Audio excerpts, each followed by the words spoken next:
సంవత్సరాల తరబడి government job కోసం వేచి చూస్తున్నారా? కేవలం 8 నెలల్లో మీ కల నెరవేర్చుకోండి. వెంటనే కింది నంబర్స్‌కి కాల్ చేయండి. మీ పేరెంట్స్ మాకు ఫోన్ చేయలే.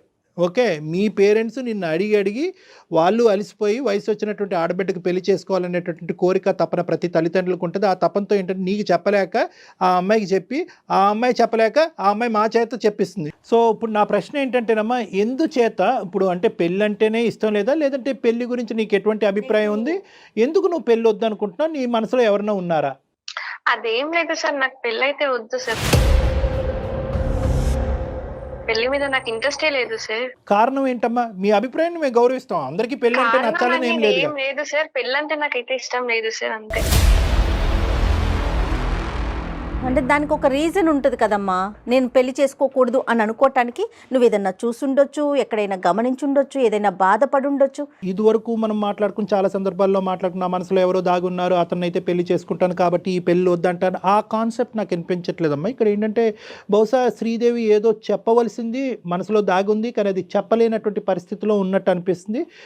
బహుశా ప్రాణ స్నేహితురాలతో కూడా షేర్ చేసుకోలేనటువంటి అంశంగా నాకు అనిపిస్తుంది. కాబట్టి దివ్యాని మనం కాల్లోంచి తప్పిస్తే బహుశా శ్రీదేవి ఓపెన్ అవుతుందేమో అన్నది నా అభిప్రాయం. ఏం శ్రీదేవి, ఆ పని చేద్దామా? మీరు ఏమైనా ఓపెన్ గా మాట్లాడతారా? ఆమె నాతో కూడా షేర్ చేసుకోనంత ఏదో ఉంది, ఆమె మనసులో బయట పెట్టట్లేదు. నేను కాల్ కట్ చేస్తున్నాను సార్. మీరు మాట్లాడారు. నేనేమంటున్నానంటేనమ్మా, బహుశా ఏంటంటే నువ్వు ఏదైతే పాత్రను పోషించావు ఇప్పుడు వరకు అది 50% వరకు సఫలమైంది. అంటే ఏంటంటే ఈ అమ్మాయిని మా వేదిక వరకు తీసుకొచ్చి మా చేత మాట్లాడిపించడానికి, దానికి ఆ అమ్మాయి మాట్లాడటానికి అంగీకరించడం అనేది ఒక 50% అయ్యింది. కాబట్టి నెక్స్ట్ 50% తన మనసులో ఏం దాగుంది అనేది మేము తెలుసుకున్న తర్వాత అవసరమైతే కనుక మేము మళ్ళీ నీకు కమ్యూనికేట్ చేసి అసలు బ్యాక్గ్రౌండ్లో ఏం జరుగుతుంది అన్నది నీకు తెలియపరుస్తామమ్మా. ఓకేనమ్మా, బాయ్ అమ్మా, మళ్ళీ కలుద్దాం.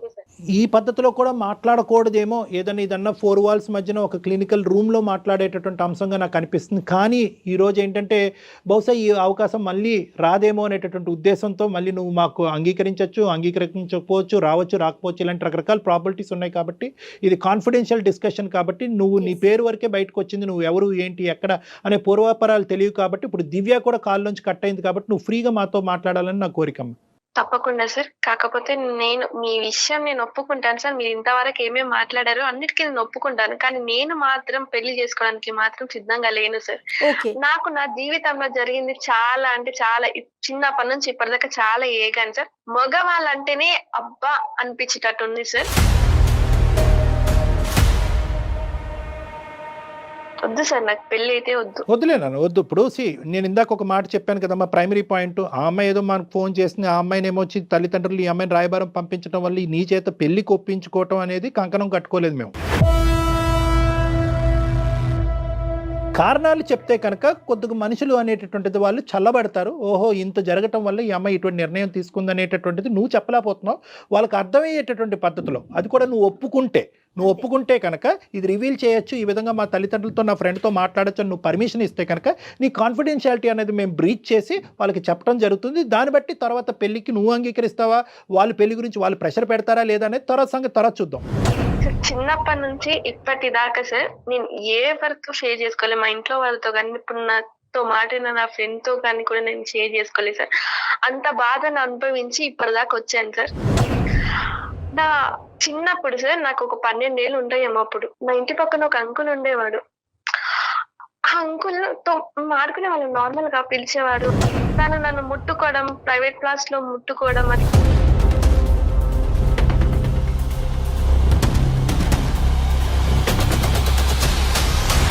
సో నేను అప్పుడు అన్నాను, అంకుల్ మీరు ఇలా చేయడం కరెక్ట్ కాదు, నేను మా ఇంట్లో వాళ్ళకి చెప్తాను అని అంటే తను అప్పుడు నన్ను వదిలేశాడు.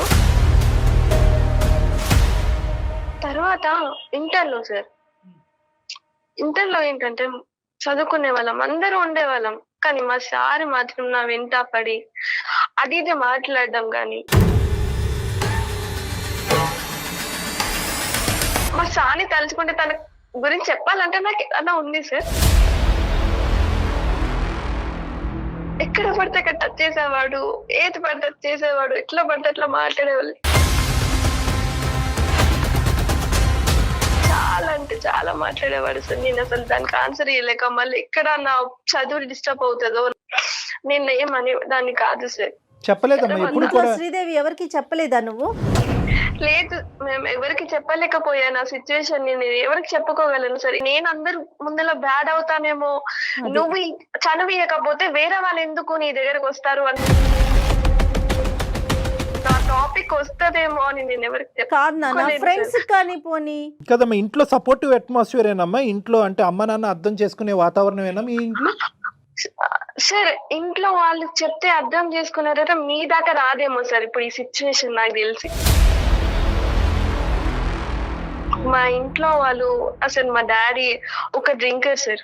అక్కడ ఒక మా మమ్మీ నన్ను ఇప్పటిదాకా చిన్నప్పటి నుంచి ఇప్పటిదాకా నన్ను ఆ పని ఈ పని చేసి నన్ను ఇప్పటిదాకా చదివించింది మాత్రం మా అమ్మనే సార్. ఇప్పుడు మా డాడీ మంచిగా పడ్డాడేమో కానీ మంచిగా ఉన్నప్పుడైనా వర్క్ చేసి మమ్మల్ని పెంచలేదు సార్. తను తాగి వచ్చి మా మమ్మీని అట్లా పడితే అట్లా కొట్టేవాడు సార్. డిగ్రీలో సార్ ఇలానే ఫ్రెండ్స్ ఉండేవాళ్ళు సార్, మేము అందరం ఫ్రెండ్స్ ఉండేవాళ్ళం. అయితే ఒక రోజు మా ఫ్రెండ్ బర్త్డే ఉంది, సో అందరం కలిసి వెళ్ళాము జాలీగా బయటికి. సో ఒక రోజు నా మీద కూల్ డ్రింక్ పడ్డది బర్త్డే రోజు. సో అలా వాష్రూమ్ కి వెళ్ళి నేను క్లీన్ చేసుకుంటుండే నా ఫ్రెండ్ వచ్చి అలా నడుము పట్టుకోవడం, గిచ్చడం, ప్రైవేట్ క్లాస్ లో ముట్టుకోవడం, ఎట్ల పట్ల అట్లా కిస్ చేయడం. అక్కడ ఫ్రెండ్ కూడా నన్ను అలా చేస్తుంటే నేను ఇంకెవరిని నమ్మాలి సార్. జాబ్ లో జాయిన్ అయ్యాను సార్. అక్కడ మేనేజర్ ఓకే, అలా అక్కడ మంచిగా అనిపించింది సార్. మేనేజర్ చాలా మంచోడు, నాతో కాదు అందరితో పాటు కూడా మంచిగా ఉన్నాడు సార్. ఒక రోజు మేమందరం ట్రిప్ కి వెళ్ళాం సార్. ఆఫీస్ నుంచి ఒక ట్రిప్ కి వెళ్ళాము, డిఫరెంట్ రూమ్స్ తీసుకున్నాము, సపరేట్ గా ఉన్నాము. సో తను ఒక రోజు వచ్చాడు నా రూమ్ కి. ఏమైందో తెలియదు సార్ నాకు ఆ రోజు. సరే నేను పడిపోయాను. సో మార్నింగ్ లేసే వరకు తను నా పక్కన ఉన్నాడు. ఏంటిది నా పక్కన ఉన్నాడు ఏంటి అనుకున్నాను. సో అయిపోయింది సార్. అప్పటికే నాకు తన మీద గుడ్ ఒపీనియన్, ఎవరితో ఏమి మిస్బిహేవ్ చేయలేదు కదా, మంచిగా ఉన్నాడు కదా, సరే మ్యారేజ్ చేసుకుందామని నాకు ఒక థాట్ వచ్చింది. సో ఇదే విషయం వెళ్ళి నేను తనకి చెప్పాను, సరే ఇలా ఏదో అయిపోయింది, నాకు నీ మీద మంచి ఒపీనియన్ ఉంది, మీరు కూడా నా మీద మంచి ఒపీనియన్ ఉంది కదా, మ్యారేజ్ చేసుకుందాం సార్ అని చెప్పాను. సో తను అప్పుడు నాకు చెప్పిన సమాధానం ఏంటంటే, నాకు ఆల్రెడీ మ్యారేజ్ అయ్యిందమ్మా, కావాలంటే నేను నిన్ను ఉంచుకుంటాను, నీకే ఫిజికల్ గా కానీ దేంట్లో అయినా సరే నేను హెల్ప్ చేస్తాను, ఫైనాన్షియల్ అయినా సరే నేను ఉంచుకుంటాను అని చెప్పాను. నాకు ఆ టైంలో ఏం చేయాలో అర్థం కాలేదు సార్.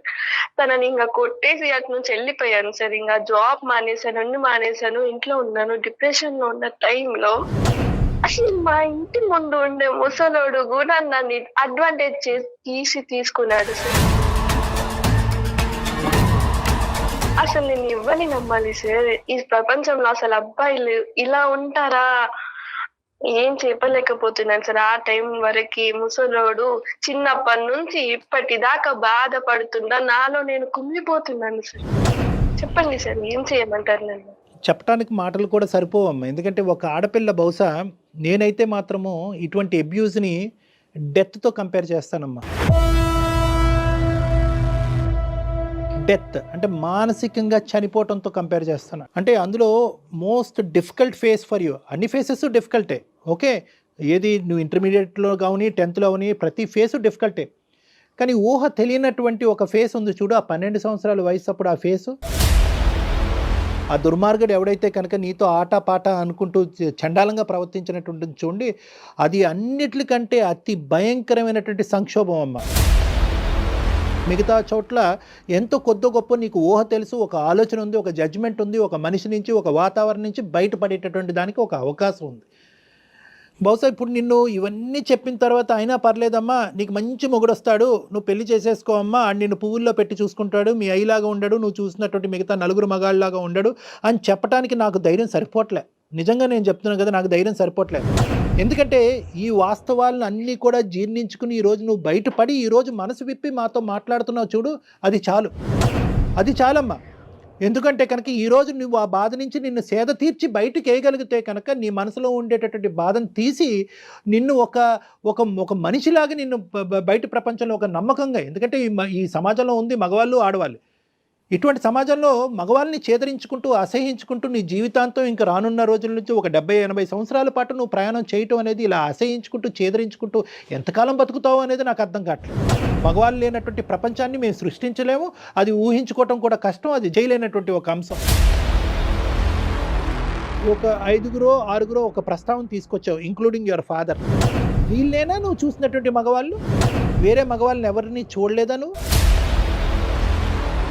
నిన్ను ఇష్టపడి నిన్ను మంచిగా చూసుకుని నీతో పాటు స్నేహపూరితంగా ఉండి నీ అవసరాలు కావాల్సినటువంటి అవసరాలు తీరుస్తూ నీ బాధను అర్థం చేసుకునేటటువంటి వాళ్ళు ఎవరు లేరా ఈ మొత్తం నీ 23-24 ఎవరు లేదు సంవత్సరాల సార్. ప్రయాణం? అలాంటి వాళ్ళు ఉంటేనే నేను ఈ స్టేజ్ నేను ఉండేవాళ్ళు దాని కాదు కదా సార్. వాళ్ళకే చెప్పి నన్ను నా బాధను వాళ్ళతో షేర్ చేసుకొని నన్ను ఇలా చేస్తున్నారు అంటే వాళ్ళు సాల్వ్ చేస్తుండే కదా. అలాంటి వాళ్ళు లేకనే కదా సార్ నేను ఈ సిచ్యువేషన్ లోకి వచ్చింది. తను చూసిన ప్రపంచంలో తనకి కనిపించలా. లేకపోయి ఉండొచ్చు జయ గారు, ఒకటి అది కరెక్టే ఏమో, అది కరెక్టే అయి ఉండొచ్చు. కానీ నేనేమంటున్నానంటేనమ్మా, ఎక్కడో నీకు ఇప్పుడు ఇంప్రెషన్ మారటం కాదు, మగవాళ్ళ గురించి ఇప్పుడు ఇంప్రెషన్ కాదు, మగవాళ్ళ గురించి నీకు ఉండేటటువంటి ఇంప్రెషన్ ఎప్పుడో మారిపోయింది. దానివల్ల ఏమైంది అంటే కనుక చాలా సందర్భాల్లో ఒక అవకాశం ఉండి, ఒక ఆలోచన ఉండి, ఒక సిచ్యువేషన్ ఉన్నా కూడా చాలామంది మగవాళ్ళతో నువ్వేంటంటే అంటున్నట్టుగా ముట్టినట్టుగా వెళ్ళిపోయేవేమో అనేది నా అభిప్రాయం. లేకపోవటం కాదు, ఎందుకంటే అందరు మగవాళ్ళని ఇదే కేటగిరీలోకి వేయటం అనేటటువంటిది కరెక్ట్ కాదు. అంత స్థాయి డెసిషన్ తీసుకునేటటువంటి అనుభవాలు, ఆలోచన శైలి కూడా నీకు ఆ వయసు కూడా లేదు అనేది నా అభిప్రాయం. అందరినీ అదే బుట్టలో వేసి మగవాళ్ళు అందరూ కూడా దుర్మార్గులు, చండాలమైనటువంటి వాళ్ళు అనేటటువంటి అంశాన్ని బహుశా నీ బ్రెయిన్లో ఇప్పుడు కాదు ఎప్పుడో నాటుకుపోవటం వల్ల, అందరి నుంచి దూరంగా వెళ్ళిపోవటం వల్ల ఆఖరికి నీకేంటంటే మంచి వాళ్ళు తక్కువగా తగిలారు, చెడ్డవాళ్ళు ఎక్కువగా తగిలారు. కాబట్టి నీకు ఒక అభిప్రాయం అనేది నీ మానసికంగా ఒకటి క్రియేట్ అయిపోయింది. మగవాళ్ళు ఆ జాతే కరెక్ట్ కాదు, అటువంటి జాతిని నేను చూడటమే తప్పు, అటువంటి జాతిని పెళ్లి చేసుకుని ఒక ప్రయాణం కొనసాగించడం అనేటటువంటిది అసలు నేను ఊహించుకోనటువంటి అంశంగా నువ్వు ఒక నిర్ణయంకి వచ్చేసావు అనేది నా అభిప్రాయం. నీ బాధను నేనేమి ఇక్కడ తక్కువ చేసి మాట్లాడట్లేదు. నీకు జరిగినటువంటి సంఘటనలు ఏదో జరిగిపోయినాయి అమ్మా, ఈ రోజు నువ్వు మర్చిపోయి నువ్వు ఆటోమేటిక్గా కళ్ళు మూసుకుని నువ్వు ముందుకెళ్ళిపో అనేటటువంటిది అనట్లేదు. నెక్స్ట్ ఏంటి లైఫ్లో నువ్వేమనుకుంటున్నావు? ఇంకో విధంగా నీ జీవితాన్ని చూడటానికి, ఊహించుకోవటానికి ఒక అవకాశం ఉందా? నాకు అసలు జీవితం మీద విరక్తి వస్తుంది సార్. నాకు అసలు బతకాలన్న ఓపే లేదు. ఇప్పుడు బతుకుతున్నాను అంటే దానికి కారణం మా అమ్మ. తన వల్లనే నేను ఇప్పుడు బతుకుతున్నాను. ఇంకా మంచిగా బతకాలి అలాంటి థాట్స్ అయితే నా దాంట్లో ఏం లేవు సార్. నేను మానసికంగా చచ్చిపోయాను సార్.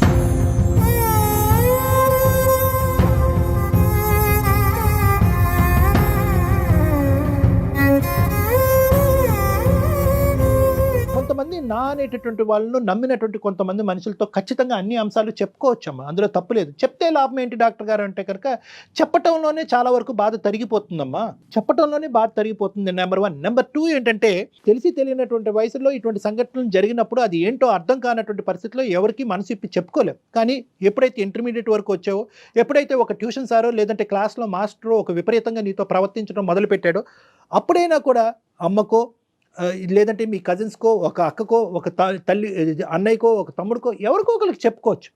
ఎవరూ లేరు అనేది కాదు ఇక్కడ ప్రస్తావన. చెప్పుకోవటం వల్ల బాధ తగ్గుతుంది.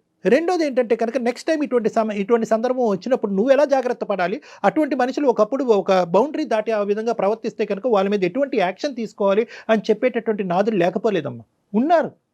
ఇప్పటికీ మానవత్వం అనేది ఉందమ్మా, మరీ అంత మానవత్వం అనేది మంట కలిసిపోలేదు. నేనేమంటున్నానంటే నీకు జరిగినటువంటి సంఘటనలు ఒక ఎత్తు, జరిగినటువంటి సంఘటనల్ని ఏ విధంగా డీల్ చేయలేకపోయావు అనేది రెండో అంశం. ఒకటి చెప్పుకోలేకపోయావు, పనిష్ చేయవలసినటువంటి విధంగా కొంతమందిని పనిష్ చేసి ఉంటే కనుక వాళ్ళకి ఖచ్చితంగా బుద్ధి వచ్చి ఉండేది. నీతో కాదు ఇంక ఏ ఆడపిల్లతో కూడా ఆడుకునేటటువంటి దానికి అవకాశం ఉండేది కాదు. ఎందుకంటే నీలాంటి వాళ్ళని ఎంతమందితో వాళ్ళు ఇది తీసుకుంటున్నారు. సో అది కేవలం నీకు సంబంధించినటువంటి బాధ్యతే కాదు, సమాజానికి సంబంధించినటువంటి బాధ్యతగా ఆ విధంగా నువ్వు అడుగు వేసి ఉంటే కాదు బాగుండేది. శ్రీదేవి, డాక్టర్ గారు అన్నట్టు నువ్వు సైలెంట్ గా ఉండిపోవటంతో వాళ్ళకి ఒక అడ్వాంటేజ్ కదా. నెక్స్ట్ ఇలాంటి పిల్ల ఇంకొక శ్రీదేవో ఇంకొకరు ఎవరో తగులుతారు, వాళ్ళు అది కంటిన్యూ అయ్యేది కదా. నువ్వు ఆ రోజే తిరగబడినట్లయితే, అంటే నువ్వు తిరగబడ్డావు, నువ్వు సేఫ్ జోన్లో ఉన్నావు, కాదనట్లేదు. కానీ ఎవరికైనా నువ్వు ఎక్స్ప్రెస్ చేసినట్లయితే, వాళ్ళు కొంచెం పనిష్మెంట్ దొరికినట్లయితే, అంటే జయ గారు అటువంటి వ్యక్తులకి బలం ఏంటంటే కనుక వీళ్ళ అమాయకత్వం. ఇది మనసులోనే దాగిపెట్టుకోవాలి, ఇది బయటకు చెప్పకూడదు. బయటకు చెప్తే కనుక నన్నే వక్రీకరిస్తారేమో, నా ఆలోచనే తప్పు, నువ్వే అంత చనువిచ్చావనేటటువంటి భయంతో చాలా మంది ఆడపిల్లలు ముందుకొచ్చి ఇటువంటి అంశాలు చెప్పరు. అవును. ఇప్పుడు నెక్స్ట్ ఏమనుకుంటున్నావు అంటే నువ్వు అంటే ఇంకా పెళ్ళి అనే ప్రస్తావన తీసి పక్కన పెట్టేసావు అనేది నాకు అర్థం అవుతుందమ్మా. కానీ నాన్న ఎలాంటి వాడన్నా తీసి పక్కన పెట్టేసే, నీకు అమ్మ మీద ఒక గౌరవం ఉంది, అమ్మ మీద ఒక ప్రేమ ఉంది. ఏ అమ్మా ఈరోజు శ్రీదేవికి 24 సంవత్సరాలు వచ్చింది, పెళ్ళెందుకు చేయట్లేదమ్మా అనేటటువంటి ప్రశ్నకి ఎటువంటి బదులు చెప్పగలదు మీ అమ్మ? మా అమ్మాయికి ఇటువంటి సంఘటనలన్నీ జరిగినాయండి, మగజాతి మీదే ఒక అసహ్యం కలగటం వల్ల పెళ్ళి అనే ప్రస్తావన తీసుకురావట్లేదు, మా అమ్మాయి పెళ్ళి చేయాలనేటటువంటి ఉద్దేశం నుంచి మేము అందరం విరమించుకున్నాం అనేటటువంటి మాట మీ అమ్మగారికి చెప్పగలరా? లేదు సార్, చెప్పలేరు. అమ్మా నాన్నలకి ఏం చెప్పాలి అనేది ఒక ముఖ్యమైనటువంటి అంశం అమ్మ. బహుశా నీకు ఆ మెచ్యూరిటీ లేదేమో అనేటటువంటిది నా ఆలోచన, కాబట్టి ఆ అంశాన్ని కూడా మేము వాళ్ళకి తెలియపరుస్తాం, అంటే చెప్పే విధంగా తెలియపరుస్తాం. ఒకప్పుడు నువ్వు వద్దు సార్, ఇది కంప్లీట్గా నా కాన్ఫిడెన్షియల్ పర్సనల్ ఇష్యూ, ఇప్పటికీ కూడా నాకు అలాగే అనిపిస్తుంది నా అనేటటువంటి వాళ్ళకి చెప్పి నాకు వాళ్ళని బాధ పెట్టడం నాకు ఇష్టం లేదంటే మేము ఒక్క అడుగు కూడా ఆ దిక్కును ముందుకేయం, పెళ్ళి అనే ప్రస్తావన గురించి మాట్లాడవు. కేవలం నువ్వు అనుకుంటే కనుక ఈ డిప్రెషన్ నుంచి నన్ను బయటకు వేయండి, నా ప్రశ్నలకి బదులు చెప్పండి, సమాజం గురించి నాకు ఏర్పడినటువంటి ఒక ఇమేజ్ని మార్చండి, నా ఆలోచన శైలిని కరెక్ట్ చేయండి అంటే కనుక నీకు హెల్ప్ చేస్తాం. సో ఈ 2 ఆప్షన్స్ ఉన్నాయి. నీ పేరెంట్స్తో మేము మాట్లాడాలా వద్దా? సార్ ఒక 2 minutes ఆగుతారా? నాకు అసలు ఏడుపు ఆగుతలేదు సార్. ఎందుకంటే చిన్నప్పటి నుంచి ఇప్పటిదాకా నన్ను అర్థం చేసుకొని, దగ్గర తీసుకొని, నా బాధను అర్థం చేసుకొని ఇలా మారుస్తాను నీ జీవితము అని అనేవాళ్ళు ఇప్పటిదాకా నాకు పుట్టలేదు సార్. మీరు నాకు దొరికినందుకు నా అదృష్టం అనుకుంటాను నా లైఫ్ లో.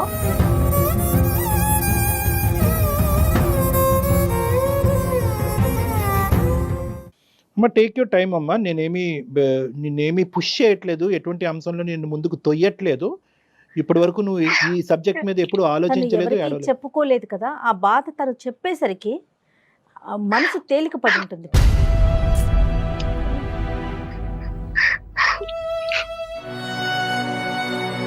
ఎవరికైనా ఏదైనా ఒక సందర్భంలో ఫేస్ చేస్తాం డాక్టర్ గారు, ఆడపిల్లలు ముఖ్యంగా ఏదో ఒక సందర్భంలో ఫేస్ చేస్తూ ఉంటారు కొంతమంది. కానీ దురదృష్టం అనుకోవాలో ఏమో, కానీ ప్రతి లెవెల్లో అంటే చెప్పాలి అంటే ఆ అమ్మాయి చెప్పినటువంటి ఏజ్ బట్టి ఎవ్రీ 4 to 5 yearsలో ఒక సంఘటన జరిగింది. ఇంక ఏ విధంగా నమ్మకం వస్తుంది అమ్మాయికి? ఏ విధంగా చెప్పగలం? వీళ్ళని వదిలేసేమో మిగతా వాళ్ళందరూ మంచోళ్ళే, దేవుళ్ళే అని మనం ఎలా చెప్తాం? నీకు వచ్చేటటువంటి మొగుడు మీ నాన్నలాగా ఈ నలుగురిలాగా ఉండడు, మంచోడు ఉంటాడని ఎలా చెప్తాం? ఆ ధైర్యాన్ని కల్పించాలి. శ్రీదేవి చెప్పండి అమ్మ. సారీ అమ్మ, నీ బాధని మేము పూర్తిగా అర్థం చేసుకుంటున్నాం, కానీ దీనికి ఒక ఇమోషనల్ సొల్యూషన్ కంటే ఒక ప్రాక్టికల్ సొల్యూషన్ అనేటువంటిది కూడా వెతకాలి. నీకు అనుభవం ఆ వయసు లేదు కాబట్టి అమ్మాయికి చెప్పాలి అనేది నా అభిప్రాయం అమ్మ. ఎవరు ఎప్పుడు చేశారు, ఎవరు వాళ్ళు అనేటటువంటి ప్రస్తావన కాకుండా ఇటువంటి సంఘటనలు జరగటం వల్ల మానసికంగా ఆ అమ్మాయి ఇబ్బంది పడి పెళ్లి వరకు రాలేకపోతుంది. ఒక్కసారి మీ అమ్మాయిని మీ కూతురుగా ఒక మనిషిగా మనం అర్థం చేసుకుందాం. ఆ అమ్మాయి మనసులో ఉండేటటువంటి ఆ డిప్రెషన్ని క్లియర్ చేసేటటువంటి ప్రయత్నం చేద్దాం. పెళ్ళికి కాస్త గ్యాప్ ఇద్దాం, కొద్దిగా వ్యవధి ఇద్దాం, ఆ అమ్మాయిని తేరుకునే దానికి ఒక అవకాశం ఇద్దాం. ఆదరాబాదరాగా వయసు వచ్చిందనో లేదంటే డిగ్రీలు ఉద్యోగాలు పెరిగినాయి అనేటటువంటి ఉద్దేశంతో సమాజంలో ఈ వయసులోనే పెళ్లి చేయాలనేటటువంటి సామాజిక పరమైనటువంటి ఎక్స్పెక్టేషన్ పరంగా మనం కొట్టుకుపోవద్దు. ఈ అమ్మాయి మనసులో ఉండేటటువంటి బాధని చల్లార్చేటటువంటి ప్రయత్నం మనం అందరం చేయాలి అనేటటువంటి విధంగా నేను నీ పేరెంట్స్కి నేను కౌన్సిలింగ్ చేస్తానమ్మా శ్రీదేవి. ఎందుకంటే కనుకమ్మా ఈరోజు నువ్వు మనసు విప్పి ఈరోజు ఏడుస్తూ మాతో మొత్తం బాధ అంతా చెప్పుకున్నావు. ప్రతి సమయం ప్రతి సందర్భంలో మేము మీకు ఉండకపోవచ్చు. పెద్ద దిక్కుగా ఇదే బాధ నీకు మళ్ళీ గుర్తొస్తే కనుక దానికి సంబంధించినటువంటి బెస్ట్ కౌన్సిలర్స్ ఎవరన్నా ఉన్నారంటే కనుక అది మీ పేరెంట్స్, ముఖ్యంగా మీ తల్లి. నాన్నగారు ఎంతవరకు మారారో నాకు తెలియదు. నిన్ను మీ అమ్మ అర్థం చేసుకునే విధంగా ప్రపంచంలో ఎవరు అర్థం చేసుకోరమ్మా. మీకు తల్లికి మించిన దైవం ఎవరు లేరు. కాబట్టి ఈరోజు ఇంతవరకు మా వరకు వచ్చావు, ఒక నమ్మకంతో వచ్చావు. మేము ఇచ్చినటువంటి పరిష్కారానికి ఈ విధంగా నన్ను సేద తీర్చి ఒక కౌన్సిలింగ్ చేసి నాకు ఒక నమ్మకాన్ని ఇచ్చినటువంటి పెద్దవారుగా మీకు కనిపిస్తున్నారు నాకు అని చెప్పి బాధపడ్డావు, ఏడ్చావు, గొప్పగా ఫీల్ అయ్యావు. అదే స్థానాన్ని ఈరోజు మాకు ఇచ్చేటటువంటి స్థానాన్ని మీ తల్లికి కూడా ఇవ్వాలి అనేది నా అభిప్రాయం. ఖచ్చితంగా ఈ మాట చెప్తే జయ గారు, మీ అమ్మగారు అదంతా తీసి పక్కన పెట్టమ్మా, పెళ్ళి అనేటటువంటి పద్ధతిలో మాట్లాడతారని నేను అనుకోవట్లేదు. నీ మనసుని మా అందరికంటే బాగా అర్థం చేసుకునే ఒక గొప్ప వ్యక్తి ఎవరైనా ఉన్నారంటే అది మీ తల్లి. నీకు శ్రీదేవి నీ బరువు మొత్తం తగ్గిపోతుందమ్మా. నీ మనసులో ఉన్న బాధ బరువు అమ్మతో చెప్పావు అంటే 100% తగ్గిపోద్ది.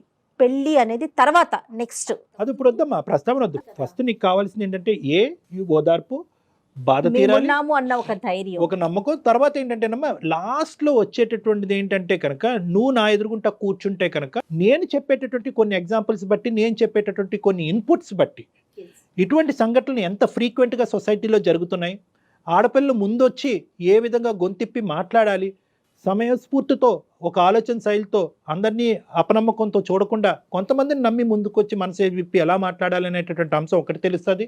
రానున్న రోజుల్లో ఒకప్పుడు ఇటువంటి సంఘటనలు పునరావృతం అయితే నీ జీవితంలో ఏ విధంగా రియాక్ట్ అవ్వాలి, ఏ విధమైనటువంటి విధంగా తక్షణ కర్తవ్యంగా ఒక స్టెప్ తీసుకోవాలనేది ఒకటి అర్థమవుతుంది.